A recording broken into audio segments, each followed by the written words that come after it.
하늘 문을 여는 기도, 이런 제목으로 함께 하나님의 말씀을 나누려고 합니다. 우리가 이 새벽에 좀 더 주무시고 싶을 수도 있는데 단잠을 깨우면서 이 기도의 자리로 나온 이유는 분명합니다. 하루를 시작하면서 내 힘으로 어떤 우리가 살아가는 인생의 문을 열기보다는 기도로 하늘의 문을 먼저 열고 싶으시기 때문에 아마 이 자리에 나오셨을 겁니다. 오늘 본문은 예수님께서 공생의 사역을 시작하시는 역사적인 순간을 보여주고 있습니다.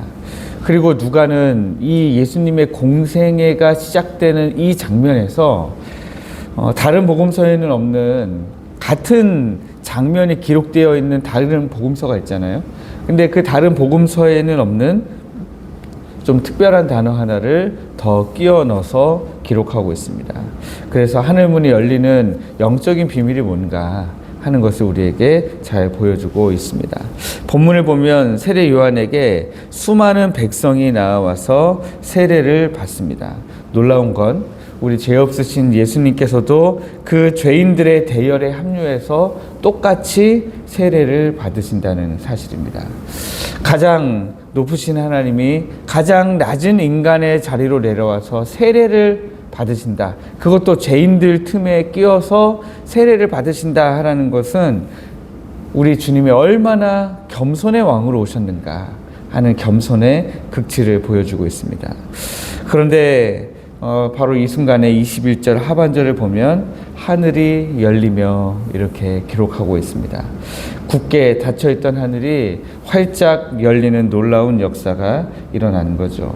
근데 이 하늘문이 정확하게 언제 열렸느냐 하는 것에 있어서는 마태와 마가의 기록과 조금 차이가 있다라는 거예요. 근데 그 조금의 차이인데 엄청난 차이를 우리에게 보여주고 있습니다.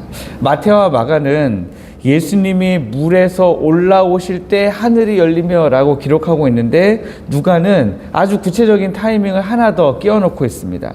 백성이 다 세례를 받을새 예수도 세례를 받으시고 기도하실 때에 하늘이 열리며 이렇게 기록하고 있는 거죠. 누가는 예수님이 단순히 세례를 받으시고 물에서 올라오실 때가 아니라 하나님을 향해 기도하고 계신 그 예수님의 모습을 분명히 우리에게 강조하고 있는 거죠. 우리는 살면서 일을 하느라 여러 인생의 바쁨 가운데서 종종 기도를 놓칠 때가 있습니다. 내 노력과 또 내 열심으로 지금까지 아마 성공의 문을 열고 싶으셨을 거예요. 문제 해결의 문을 열고 싶으셨을 겁니다. 그런데 정작 하늘문이 닫혀 있으면 우리가 그렇게 바쁘게 동분서주했던 것들이 참 아무 의미 없을 때가 많다라고 하는 것입니다. 땅에서 아무리 애를 써도 우리 하늘의 문이 닫혀 있으면 우리 성도들은 아무것도 아닌 거죠. 바빠서 기도할 시간이 없다라는 말은 어쩌면 순서가 뒤바뀐 말일 수도 있을 겁니다. 예수님은 공생애라는 거대한 사역을 앞두고 사람들을 모으거나 전략을 짜거나 하는 대신에 세례를 받으시면서 기도를 하셨습니다. 주님이 무릎 꿇고 기도하실 때 닫혔던 하늘문이 열렸습니다. 22절의 말씀처럼 성령이 비둘기 같은 형체로 예수님 위에 강림하셨고 우리 하나님의 음성이 들려왔습니다. 이것이 성경이 보여주는 영적 원리다라고 하는 것입니다. 지금 예수님은 공생애를 시작하시는 가장 중요한 순간에 무엇을 하셨는가? 그리고 우리 하나님은 거기에 어떻게 응답하셨는가라고 하는 것입니다. 그래서 보면 하늘문을 여는 가장 강력한 열쇠는 하나님을 향한 간절한 기도다 라고 하는 이 단순한 원리를 아무리 강조하고 또 강조해도 지나치지가 않는 거죠. 예수님께서 사역의 첫 단추를 기도로 채우신 이유를 좀 생각해 보면 기도는 하나님의 사랑받는 자녀다라고 하는 정체성을 확인시켜주는 아주 강력한 행동이죠. 우리 주님이 기도하실 때 하늘로부터 소리가 나기를 너는 내 사랑하는 아들이라 내가 너를 기뻐하노라. 어떻게 생각해 보면 우리 주님이 지금 이런 확인을 하나님으로부터 받아야 될 이유가 있습니까? 하나님이 말씀 안 하셔도 우리 예수님은 이미 다 알고 계시는 내용이죠. 우리 하나님이 기뻐하시는 아들이고 우리 하나님이 너무 사랑하는 아들인 것을 우리 주님 이미 다 알고 계세요. 본인 스스로가 하나님이시기 때문에 다 알고 계십니다. 그럼에도 불구하고 공생애를 시작하시는 이 가장 중요한 순간에 하늘로부터 들려오는 소리의 이 음성의 첫 번째는 우리 주님이 어떤 분인가, 하나님과 예수님 사이의 관계를 묘사해 주고 있는 말이다라고 하는 겁니다. 우리가 기도의 자리에서 기도할 때에 여러분들은 무엇을 기대하시면서 기도하십니까? 기도할 때에 문제가 단박에 해결되기를 기도하시죠. 그런데 하나님은 그보다 더 중요한 사실을 우리에게 강조하고 계시다는 거예요. 너는 내 사랑하는 아들이다. 너는 내 사랑하는 딸이다. 걱정하지 마라. 염려하지 마라. 지금 주님이 말씀하고 계시다는 거예요. 우리는 주님 사랑하시는 건 알겠고요. 문제부터 해결해 달라고요. 문제부터. 그런데 하나님은 그게 아니라는 거죠. 그게 아니라 너는 내 사랑하는 아들이라 하는 이 정체성부터 흔들리지 않는 단단한 이 마음부터 가지라 라고 하는 것입니다. 둘째, 기도는 사명을 감당할 성령의 능력을 공급해주는 공급처가 된다는 겁니다.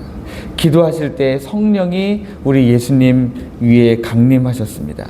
육신을 입으신 예수님도 하나님의 일을 시작할 때 성령의 위로부터 임하는 성령의 능력이 필요했다라고 하는 것입니다. 기도는 내 힘을 내려놓고 하나님의 능력을 덧입는 시간입니다. 이 성령의 능력이 있어야 우리가 믿음의 길을 끝까지 걸어가는 거죠.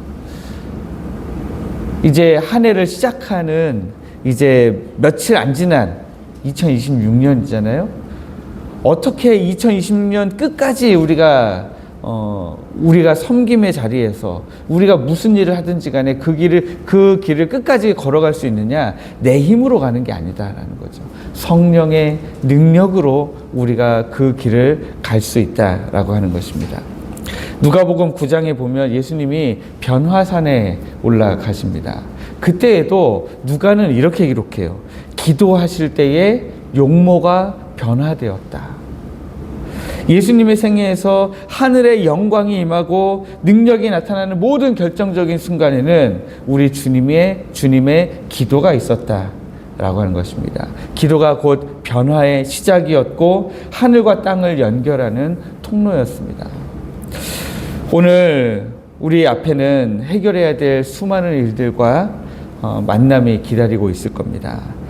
여러분, 오늘 우리가 또 이제 낮에는 주일 예배로 모이고 함께 또 뭐 식사를 준비하고 뒤처리를 하고 오늘부터 소그룹 모임을 갖고 여러 회의가 있고 바쁠 겁니다. 그런데 그러기 전에 우리가 예수님처럼 먼저 기도에 무릎을 꿇기를 원합니다. 기도로 먼저 이 새벽에 하늘문을 우리가 먼저 열기를 원합니다. 여기 앉아 계신 여러분들은 우리 교회 전체로 보면 아주 적은 분들이죠. 그러나 이 적은 분들이 모여서 이 새벽에 먼저 모여 기도할 때에 오늘 우리 교회 위에 하늘문이 열리고 성령의 능력이 우리를 덮을 줄 믿습니다. 그래서 오늘 우리가 함께 하나님 앞에 예배 드릴 때에 하나님께서 우리 각 사람 심령 위에 너희는 내 사랑하는 아들이라 딸이라 그렇게 말씀하시는 주의 음성을 우리 모두가 듣게 될 것입니다. 기도는 하늘문을 여는 유일한 열쇠입니다. 간절한 기도로 닫힌 하늘문을 열고 하나님이 부어주시는 성령의 충만함과 사랑을 가득 채워서 오늘 하루를 하나님 앞에서 복되게 살아가시는 여러분들 되시기를 주님의 이름으로 축복합니다.